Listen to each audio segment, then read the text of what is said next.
Guys. So, house. Ito yung sa akin. Yan. House tour ko kayo.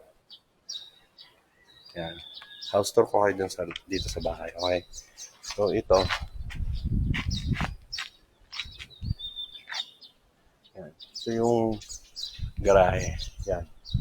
So, ayun yung kotse natin. Garahe yan. Tapos, ito yung back door. Okay. Ito back door to. Yan, back door. Tapos, ito pala. Ito yung back door. Ayan. Tapos, yung property line natin is ito. Asa na? Ayan. So, yan. Hanggang doon. Ito, hanggang dito. Yan. Tapos, pag ganon. Yan. Pag ganon yan. Yan.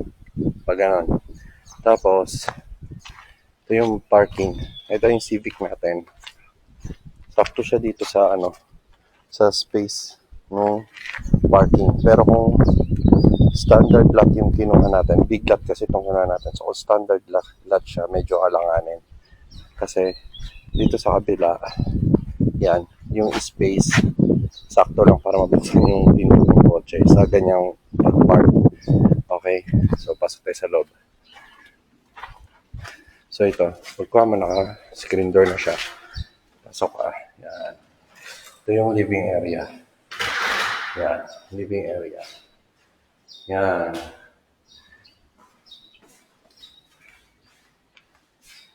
Oops. Yan. Tapos, yan. Ito yung kitchen. So itong space na to, yan, pwede yan sa fridge. Ito. Tapos ito, pwede mo ilagay dito yung gas range mo. Siguro hanggang dito yung gas range. Or, tapos lalagyan mo dito ng additional na counter dito sa side na to. Yan. Tapos ito, dining area. Hindi ka maglagay ng bar somewhere here. Somewhere dito sa area na to, lagyan mo pwede mo lagyan ng bar. Since CR, ayan yung toilet. Yan, toilet. Tapos ito, shower area. Tapos, ayan. Medyo itong part na to, lubog yan. So, pwede mo lagyan ng glass. Okay, tapos, yan, kaya sa taas. Ito yung stairs. Ito, pwede mo itong ipa-wall. Sagad dito, wall. Ganyan. Tapos itong part na to, itong bandang likod, pwede mong gawing cabinet yung ilalim ng hagdan. Ito yung stairs. Yan.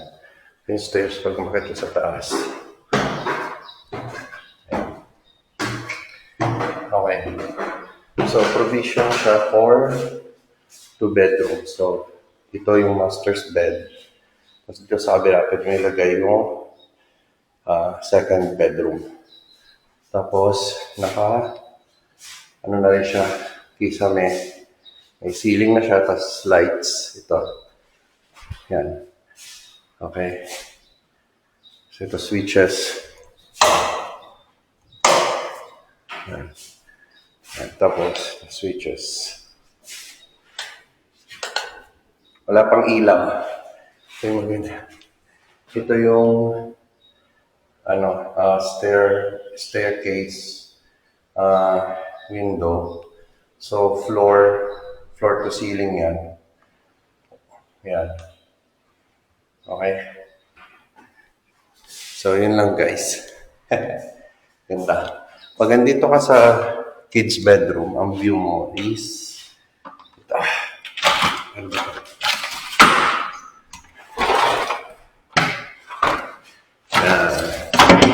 Oops. Ayan yung view mo pag nandito sa kids room. Yung part na yan, parks and playground yan. So,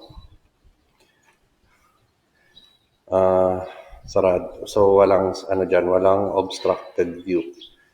Okay. Tapos, yan. Yung mga bahay dito. Yan yung parking natin sa ibaba. Yan. Okay. Tapos, pag dito ka naman sa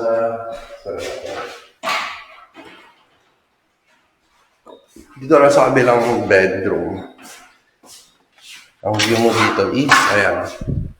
Hindi ko alam kung nakikita niya, pero ayan, mga mountains.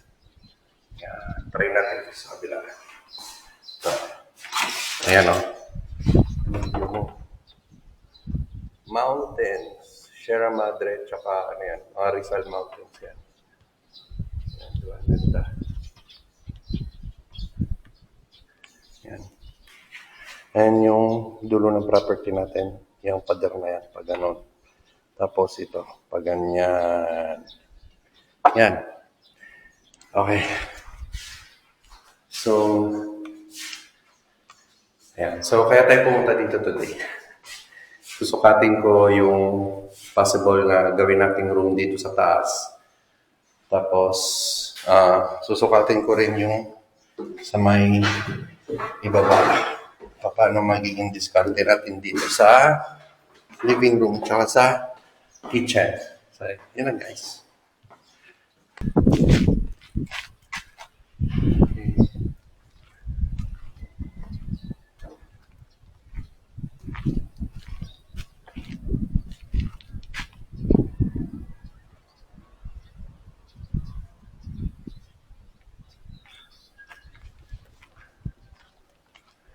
Labas tayo. Labas tayo guys. Dito tayo sa bahay natin.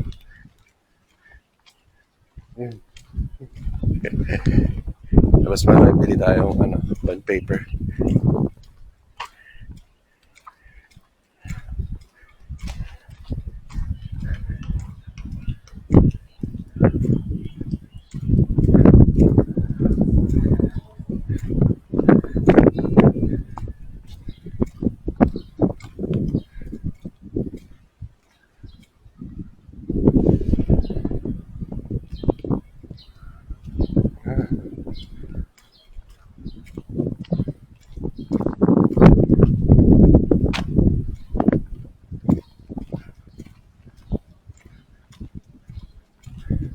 Ginagawa pa yung kalsada. Yun yung gate 1. Sabi na duman kanina si Pito. Mga lalabas tayo.